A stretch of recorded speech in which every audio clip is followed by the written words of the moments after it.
नमस्कार, स्वराज एक्सप्रेस में आप सभी का स्वागत है। छत्तीसगढ़ एक्सप्रेस में मैं हूं आपके साथ कविता पांडे। बुलेटिन की शुरुआत करेंगे जहां राजनीति अब सिर्फ मंच और मैदान की लड़ाई नहीं रह गई है, अब जंग मोबाइल स्क्रीन पर भी लड़ी जा रही है। सोशल मीडिया नया चुनावी रण बन गया है, जहां पोस्ट, ट्वीट और वीडियो तय कर रहे हैं नैरेटिव। बीजेपी पहले से इस डिजिटल गेम में माहिर मानी जाती रही है, लेकिन अब कांग्रेस भी पूरी ताकत के साथ इस वर्चुअल वॉर में कूद चुकी है। दरअसल सोशल मीडिया आज की राजनीति का सबसे बड़ा हथियार है, एक ऐसा प्लेटफॉर्म जो छवि बना भी सकता है और छवि को बिगाड़ भी सकता है। बीजेपी में सबसे पहले इस ताकत को समझा और डिजिटल रणनीति के दम पर चुनावी बढ़त बनाई, लेकिन अब कांग्रेस भी पूरी तरह एक्टिव मोड में आ गई है। पार्टी ने नेताओं को सोशल मीडिया पर एक्टिव रहने के निर्देश दिए हैं। वहीं कांग्रेस के डिजिटल एक्टिविटी पर बीजेपी का पलटवार भी तेज हो गया है। एक तरफ बीजेपी अपनी डिजिटल बढ़त बरकरार रखना चाहती है, तो दूसरी तरफ कांग्रेस अब आक्रामक अंदाज में मैदान में उतर चुकी है। आने वाले चुनाव में लड़ाई सिर्फ सड़कों पर नहीं होगी, बल्कि मोबाइल स्क्रीन पर भी होगी। देखिए, जो जितना सक रहा है उतना कर रहा है। और मैं बताया ना कि भारतीय जनता पार्टी अपना फंड इतना ज्यादा बड़ा कर लिया है क्योंकि उसके सामने सब बौने हैं। आप एक पोस्ट करेंगे, उनके पास जो फालतू के लोगों को डिप्यूट करके रखा है, यही वो बिना सिर पैर का बात करने वालों को, वो हजारों पोस्ट आ जाएगा उसमें। केंद्र सरकार की नाकामी को, राज्य सरकार की नाकामियों को लेकर हम बूथ स्तर तक, जनता तक हम पहुंचाए। इसको लेकर सोशल मीडिया का भी निचले स्तर पर काम चल रहा है और ये भी लगभग 15 तारीख तक कंप्लीट हो जाएंगे और सोशल मीडिया को बेहतर आक्रामक रूप से हम जनता तक पहुंचाएंगे। इसके लिए भी कांग्रेस पार्टी तैयारियां कर रही है। देखिए, कांग्रेस क्या करती है ये तो मुझे नहीं पता, लेकिन कांग्रेस अगर हमारी नकल करती है तो उसके लिए अकल की जरूरत है। लेकिन मुझे लगता है कि कांग्रेस उस स्तर की सोच समझ और कार्य उनका नहीं है। तो मुझे लगता है कि उनकी सोच खिलाई खाली पुलाव एक हो सकता है। मुझे जो है उस पर ऐसे कुछ काम करेंगे या कर पाएंगे ऐसा कोई विश्वास नहीं है। तो अभी तक क्यों नहीं कर रहे थे, मुझे क्या कर रहे थे आप ये बताएं। मेरा भाई इसमें बहुत स्पष्ट मानना है कि आप मैंने सरकार को तभी ना कुछ कह पाएंगे जब कोई आपको स्थिति दिखेगी। हर एक फील्ड पर हल्ला मचाना एक अलग बात, यूं कह देना एक अलग बात। हर एक फील्ड पर आप, हमारी सरकार ने तो 2 वर्ष पूरे होने पर सारे ही मीडिया के सामने सभी विभागों ने अपनी चर्चा की। अब इससे ज्यादा खुलापन क्या हो सकता है, बताएं आप। और अधिक जानकारी के साथ रायपुर संवाददाता दिलीप साहू हमारे साथ सीधे जुड़े हैं। दिलीप, यदि हम बात करें, राजनीति जो है अब सिर्फ मंच और मैदान की लड़ाई नहीं रह गई है, मोबाइल स्क्रीन पर भी लड़ी जा रही है और बीजेपी इसमें काफी माहिर है। लेकिन अब कांग्रेस भी सामने आ रही है। इस पर बीजेपी ने तंज कसा है कि नकल कर रही है, लेकिन नकल के लिए अकल भी चाहिए। जी बिल्कुल कविता, मौजूदा दौर सोशल मीडिया डिजिटल युग है और निश्चित तौर पे सोशल मीडिया के विभिन्न जो प्लेटफॉर्म हैं, चाहे फेसबुक हो, इंस्टाग्राम हो, एक्स हो, सभी प्लेटफॉर्म का बखूबी इस्तेमाल अब राजनीतिक रूप से भी हो रहा है। चाहे बीजेपी की बात करें, बीजेपी कांग्रेस पर दब भी तंज कसना हो, कांग्रेस के पुराने समय के भ्रष्टाचार का मामला हो या दूसरे तमाम मामले सोशल मीडिया के माध्यम से रखते हैं। वही बीजेपी मौजूदा सरकार की जितनी कमियां हैं, खामियां हैं, बीजेपी की जो भी अंदरूनी पॉलिटिक्स है, उन तमाम चीजों को सोशल मीडिया के माध्यम से रख रही है। तो इस तरह से दोनों पार्टियां सोशल मीडिया का बखूबी इस्तेमाल कर रही है।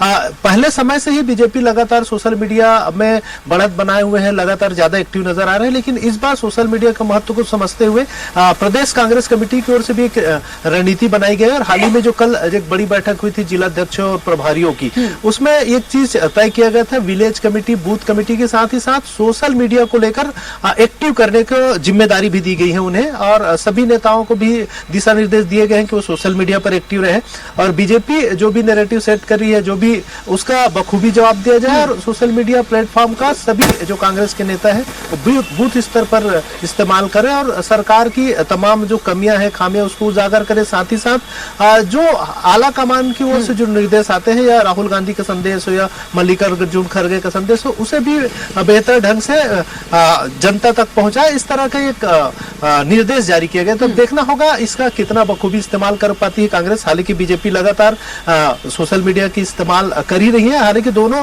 पार्टियां कर रही है इसको इस्तेमाल। अब देखना होगा आगे चल के इस दिशा निर्देश का और कितना असर पड़ता है। जी बिल्कुल, वाकई देखना होगा कि कितना असर पड़ता है, किसकी रणनीति गेम चेंजर बनेगी। दिलीप, ये भी देखना होगा। तमाम जानकारी के लिए आपका बहुत ही शुक्रिया। तो अब जंग जो है मोबाइल स्क्रीन पर लड़ी जा रही है। सोशल मीडिया नया चुनावी रण बन गया है, जहां पोस्ट, ट्वीट और वीडियो तय कर रहे हैं नैरेटिव। तो बीजेपी पहले से डिजिटल गेम में माहिर मानी जाती है, लेकिन अब कांग्रेस भी पूरी ताकत के साथ इस वर्चुअल वॉर में कूद चुकी है। तो किसकी रणनीति गेम चेंजर बनेगी? और हमारे साथ चर्चा के लिए मौजूद है बीजेपी प्रवक्ता अमित चिमनानी जी और अमित श्रीवास्तव जी, कांग्रेस प्रवक्ता है। आप दोनों के चर्चा में स्वागत है। अमित जी जी, थैंक यू, धन्यवाद जी। कांग्रेस प्रवक्ता के पास चलेंगे। अमित जी, बीजेपी कह रही है कि भाई नकल में भी अक्ल चाहिए। देखिए, कहते हैं ना कि जिनको शायरी कहने का अदब नहीं था वो आजकल गजल सुना रहे हैं। ये कम से कम हमसे इनको सर्टिफिकेट लेने की आवश्यकता नहीं है। हमारी 150 साल की पुरानी पार्टी है और इनकी तो अभी से कल 47 ही ईयर्स हुए। तो मुझे लगता है कि इनसे सर्टिफिकेट की आवश्यकता कांग्रेस को नहीं है। लेकिन सोशल मीडिया की ताकत को हमने समझा है और जनता के मुद्दों के साथ हम आगे बढ़ेंगे, क्योंकि अब नया दौर है और डिजिटल मंच के निर्णायक भूमिका निभा रहा है। हमने देखा है पिछले कुछ वर्षों में। तो निश्चित तौर पे हमारी समीक्षा बैठक में निर्णय लिया गया है कि और हमारे सोशल मीडिया को मजबूत करेंगे और जनता की जो मूलभूत समस्याएं हैं, जो सरकार भी इस पर ध्यान नहीं दे रही है, जिससे मुद्दा भटकाने का काम कर रही है, हर कार्यकर्ता डिजिटल प्लेटफॉर्म के माध्यम से अब जनता तक पहुंचेगा। गांव-गांव, शहर-शहर तक नीतियों, सच्चाई जो सरकार की नाकामी है उसको सच्चाई को वहां तक पहुंचाएगा और जमीनी हकीकत को सामने लाने की रणनीति कल बनाई गई है। और इससे साफ है कि जनता की आवाज को मजबूत करना और उनकी समस्याओं को प्रमुखता से उठाना, जिसमें छत्तीसगढ़ सरकार नाकाम रही है। जी कविता जी। जी बिल्कुल। अमित चिमनानी जी, जो जनता है उनकी आवाज जो है सोशल मीडिया के जरिए अब कांग्रेस उठाएगी और शेरो शायरी भी कर रहे थे अभी अमित श्रीवास्तव जी, तंज भी कसा है बीजेपी पर। तो देखिए, कांग्रेस कोई भी काम करना चाहती है, राजनीतिक दल के रूप में शुभकामनाएं हैं, लेकिन दिक्कत एक है कांग्रेस के साथ। हमारे साथी प्रवक्ता ने कहा हम बहुत बड़ा दल है, तो कांग्रेस पार्टी एक डेप्रिशिएबल एसेट है जो समय के साथ डेप्रिशिएट होते जा रही है, धीरे धीरे घिसती जा रही है, मानसिक दिवालियापन हो गया है। पुराना होने के साथ साथ इनको और अच्छा बनना था, लेकिन ये नेगेटिव दिशा में, रिवर्स गियर में जाते जाते अब ये उल्टे काम करने लगे हैं। सोशल मीडिया में अब ये क्या करेंगे? खड़गे जी का एक बयान है जिसमें मुसलमानों को वो भड़का रहे हैं और कह रहे हैं कि आरएसएस और भाजपा जहरीला सांप है, उन्हें मार दो। तो क्या सोशल मीडिया का उपयोग हिंसा को भड़काने के लिए नहीं, श्रीवास्तव जी तो कह रहे हैं कि जनता की आवाज उठाएंगे, छत्तीसगढ़ की जनता की। नहीं, तो अब ये इनके नेताओं के बयान सुनिए और इनके पोस्ट तो देखिए, सभी नफरती पोस्ट हैं, झूठे पोस्ट हैं। अभी पिछले लोकसभा चुनाव में माननीय अमित शाह जी के बयान को इन्होंने एडिट करके अपने ऑफिशियल एक हैंडल से डाल दिया था, कांग्रेस के एक प्रदेश के ऑफिशियल हैंडल से राष्ट्र के गृह मंत्री जी के बयान को एडिट करके डाला। तो ये क्या आप ये एडिटेड वीडियो डालेंगे क्या और ज्यादा, क्या और हिंसात्मक बयान अपने सोशल मीडिया में प्रचारित करेंगे क्या? तो मैं तो ये इस चीज के लिए आश्वस्त हूँ कि यही करेंगे, क्योंकि इनका काम ये है कोई अच्छा विषय उठाना, अच्छी सलाह देना, सुझाव देना। तो कांग्रेस के सारे सोशल मीडिया हैंडल्स देख लीजिए आप, आपको उसमें झूठ मिलेगा, आपको उसमें हिंसा के लिए उकसाने वाले भाषण मिलेंगे, उसमें देश विरोधी पोस्ट मिलेंगे, उसमें पाकिस्तान जैसे देश के लिए सिंपैथी मिलेगी या जो भारत के दुश्मन देश हैं उनके लिए सिंपैथी मिलेगी। तो सोशल मीडिया का उपयोग राष्ट्र हित में करें, सच बोलें, सत्य बताएं, तो मुझे लगता है कि सफल हो पाएंगे। जी अमित जी, जवाब दीजिए। देखिए, अभी ये कह रहे पाकिस्तान दुश्मन देश है तो प्रधानमंत्री बिना से बुलाए बिरयानी खाने को ले गए, जनता को जवाब देना चाहिए, तो ये मान रहे हैं। ये भी झूठ है, ये भी झूठ। दूसरा, अडवाणी जी पितृ पुरुष है भाजपा के, अडवाणी जी पितृ पुरुष है और वो जाके जिन्ना की मजार पे चादर चढ़ाते। ठीक है, हम लोग छत्तीसगढ़ के मुद्दे पे बात कर लेते हैं।